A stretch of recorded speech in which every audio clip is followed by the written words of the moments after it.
Amazing. So it's what's happening today. You're going to see maybe a magazine.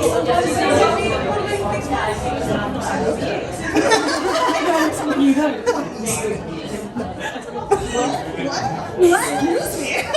If I'm so tough. Y'all, it is Runway Day! Welcome to London Fashion Week 2023, February run. I don't know what I'm saying. It's early in the morning, guys, and it is going to be such a full day, but I am here in Pret. I am eating a very cheap but very delicious, well-rounded breakfast, I guess. I don't know. I have a ham and cheese sandwich, a banana, and a chocolate croissant, so do with that information what you will. But I am so excited. I am ready for today.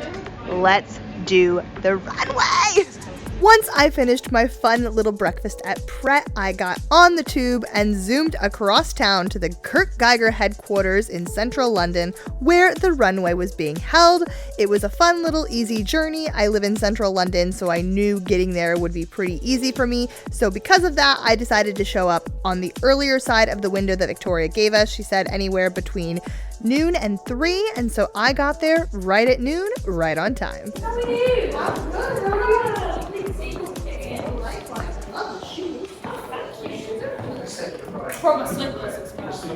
Let's talk about the accessibility of the backstage area of Unhidden's runway show.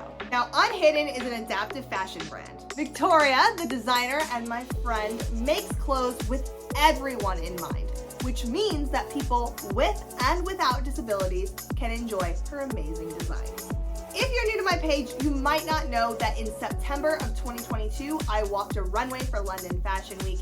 And in this experience, there were a lot of other disabled models, meaning that representation at London Fashion Week has already started very minimally started to take hold.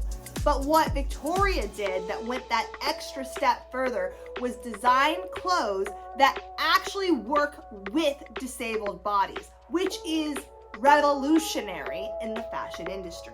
So from an inclusion perspective, Victoria and Unhidden hit the nail on the head. They did an amazing job. With regards to access backstage, I will say that for the most part, everything was great. The venue was accessible, which to me means that I could move around it pretty easily with my wheelchair. There were elevators, it had a flat entrance, there was an accessible toilet. All of these things were well and good. The only real issue is because there were so many disabled models present in the room, particularly those of us with mobility aids, with mobility issues, and who were using wheelchairs in particular, it just made getting around a little bit challenging. It wasn't impossible, it wasn't inaccessible, it just took longer to get to and from different places. For example, for dinner, we ate on the ground floor, but the show was in the basement of the building. So we all had to pile into these elevators that could really only fit 1 or 2 people at a time. Even without wheelchairs, they were really small. So it just really became a waiting game in that circumstance. But we also were there for like 10 hours. So it's not like we had to get anywhere in a super quick amount of time. The only real potential hazard here would have been with the bathroom. There was only one accessible bathroom that I ever was shown.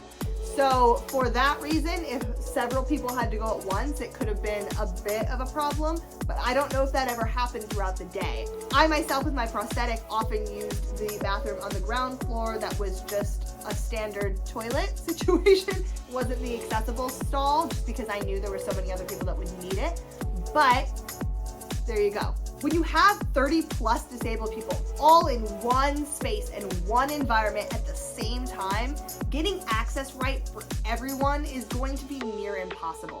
But what Victoria did is something that I've hardly ever seen done before, and that was that she tried. She tried. Even if it wasn't 100% perfect, even if it wasn't like flaw-free, it was an intense effort that I've never seen done before. So Victoria, thank you so much for all of the work you did to make sure us models were as comfortable as possible, that our access needs were heard, and that we were there in not only a fun and exciting environment, but also a safe one. So thank you, Victoria. You are amazing. From the minute I arrived, Victoria and the team were so hard at work organizing everything for the big day. Here's a little sneak peek of all the fits. Mine's there on the end. Can you guess which one? Here is what the runway area was going to look like, and here is the behind the scenes area. They had a camera crew going around following one of the models, and so we did some interviews with that, which was kind of fun. And then it was time for makeup. Originally, they put me in blue eyeshadow, but spoiler alert, that didn't last very long. How are you feeling? I am tired, but I'm excited. Note to self, do not drink more than 2 glasses of champagne anytime you have a runway the next day. As you can see here, they swapped the blue eyeshadow for some purple eyeshadow, and honestly, I don't think it could have looked better. It looked so amazing. Hi. My quads hurt because I was dancing last night, and I'm really scared about what that's going to do for my runway. It's going to be fine, because it's going to be fine. And it's going to be fine. And I look fab, so that's all that matters.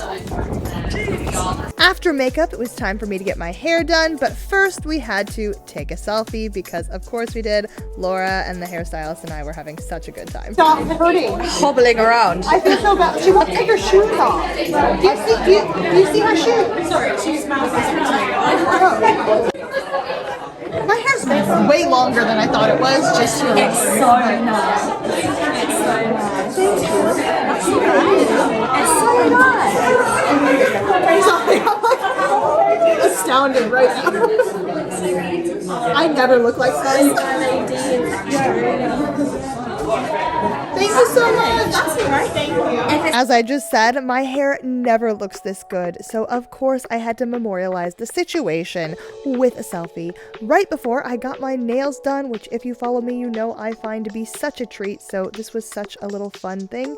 And then I got to do some PR with Laura, which is always such a blast. She is so great. Because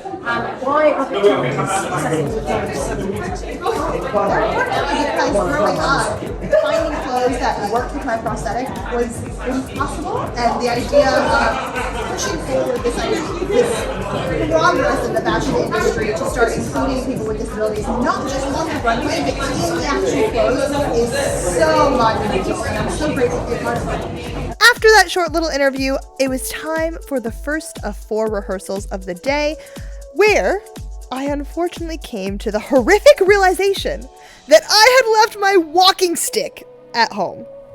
Yep, that's right. I left my walking stick at home for a London Fashion Week runway that I was modeling in. How boneheaded can somebody get? How absolutely ridiculous is someone to leave something so essential at home? To this day, I cannot believe that happened. I cannot believe that I did that. But if you want to know how I resolved the issue, you're gonna have to come back tomorrow, because in the finale episode of this London Fashion Week mini-series, I am taking you to the runway and I'm going to show you how I graced the catwalk with my incredible disabled strut. So stay tuned. Be sure, if you are not already, to hit that subscription button and notification bell so you don't miss out when that video goes live, so you can finally know how this whole situation resolves itself. A situation, again, completely my fault. Completely boneheaded, stupid mistake by myself.